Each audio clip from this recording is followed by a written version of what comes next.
మీ పగ ఏంది బండి సంజయ్ మీద? మీరేమన్నా కొట్లాడుకోండా? నేను ప్రభుత్వాన్ని నడుపుతున్నా, నేను సత్రం నడుపుతలేను. నేను ప్రభుత్వం నడిపేటప్పుడు బాధ్యతాయుతంగా వ్యవహరిస్తాను. నేను బండి సంజయ్కు మినహాయింపు లేదు, ఎవ్వరికి మినహాయింపు లేదు. ఇది పిల్లలకు సంబంధించిన విషయము. దీన్ని జాగ్రత్తగా వ్యవహరిస్తున్నాం, మేము ఆచితూచి వ్యవహరిస్తున్నాము. ఏ ముద్దాయి కూడా తప్పించుకోడు. నేను బాధిత కుటుంబానికి అష్యూర్ చేస్తున్నా, 100% ఈ ప్రభుత్వం బాధితులకు అండగా నిలబడుతుంది. తప్పు చేసిన వాళ్ళను తప్పకుండా శిక్షిస్తుంది.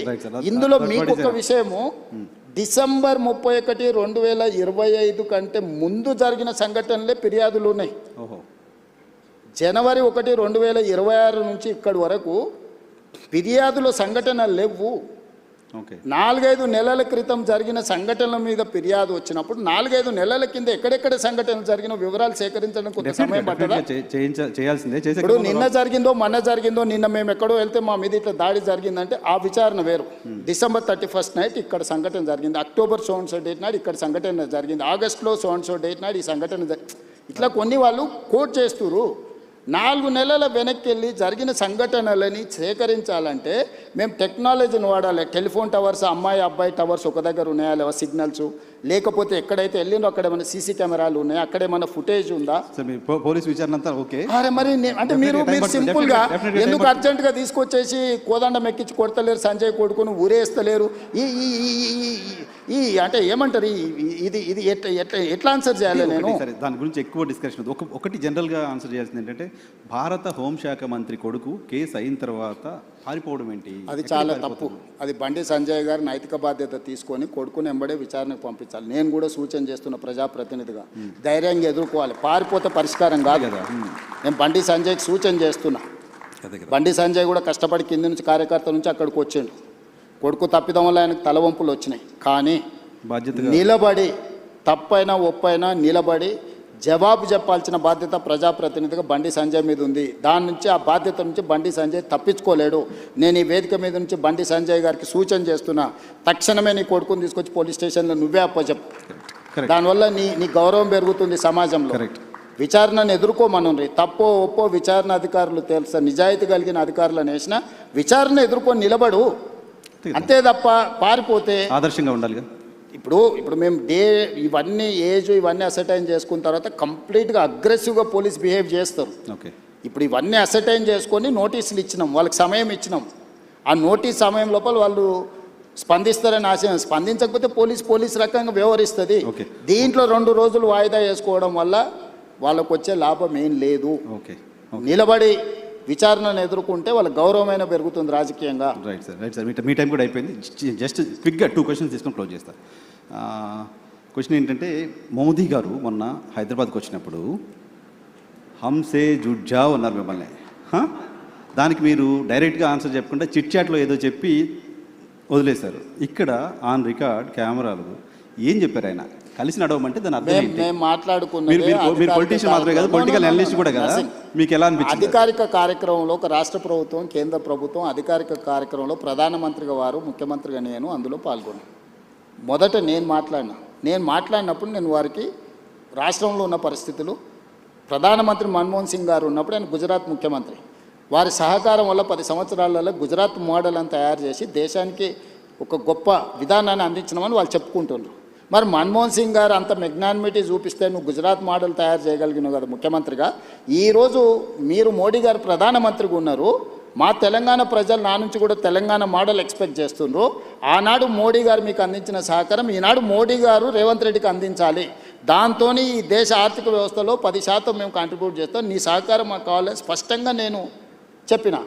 అప్పుడు ఆయన వికసిత్ భారత్ గురించి చెప్పి ముజే జోడా నువ్వు ఏదైతే అంటే ఆ రోజుల్లో ఇచ్చినట్టు ఇస్తే నీకు సగమే వస్తాయన్నాడు. ఆ రోజున్న రూపాయి మారకం విలువ ఈ రోజు ఇప్పుడే టీవీలో చూసిన 97 రూపాయలు అయినట్టుంది డాలర్. ఆ రోజు ఎంత ఉంది? 45 రూపాయలు 50 రూపాయలు ఉంది. సో ఈ కంపారిజన్ ఆర్థిక వ్యవస్థ బడ్జెట్ విన్నాం సార్ మేము. కానీ ఆయన రేవంతాజీ అని పాజిచ్చి పర్టికులర్గా మాట్లాడాడు. అది అంటే రాష్ట్ర ప్రభుత్వం గత 10 సంవత్సరాలు కేసీఆర్ గారు ఏ రోజు కూడా సహకరించలేదు, సహకారం తీసుకోలేదు, కేంద్ర ప్రభుత్వంతో కలిసి రాలేదు, మాకు అనుమతులు అడగలేదు, మమ్మల్ని నిధులు అడగలేదు.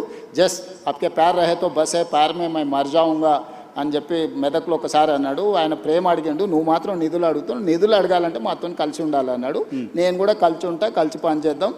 వికసిత్ భారత్ నీకుంది, తెలంగాణ రైజింగ్ నాకుంది. ఈ రెండు కలిస్తేనే ఈ దేశం, రాష్ట్రాల అభివృద్ధి జరగకుండా దేశం అభివృద్ధి జరగదని నేను చెప్పిన, ఆయన కూడా అదే ఆమోదించను.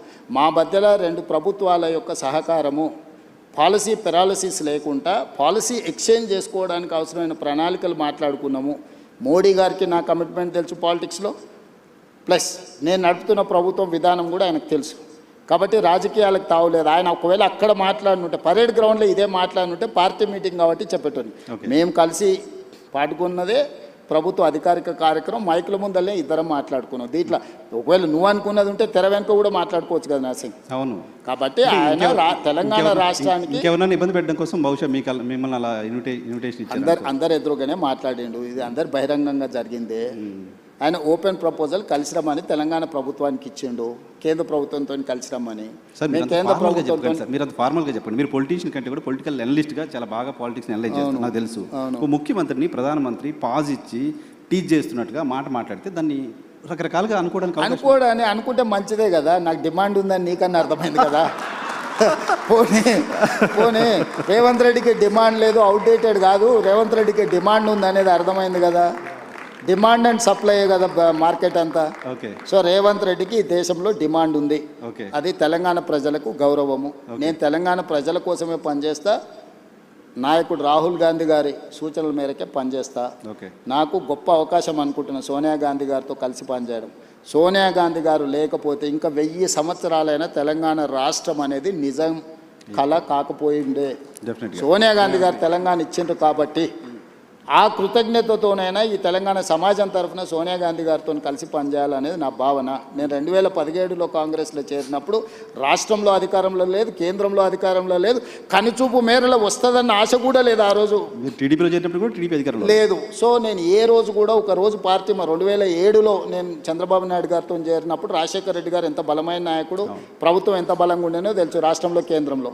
2017లో నేను కాంగ్రెస్లోకి పోయినప్పుడు ఇక్కడ చంద్రబాబు నాయుడు గారు, అక్కడ మోడీ గారు అధికారంలో ఉన్నారు, ఎంత బలంగా ఉండేనో నీకు తెలుసు. అయినా నేను పోయి కాంగ్రెస్ పార్టీలో చేరిన. సో నేను నా మనసుకు నచ్చినట్టుగానే చేస్తా.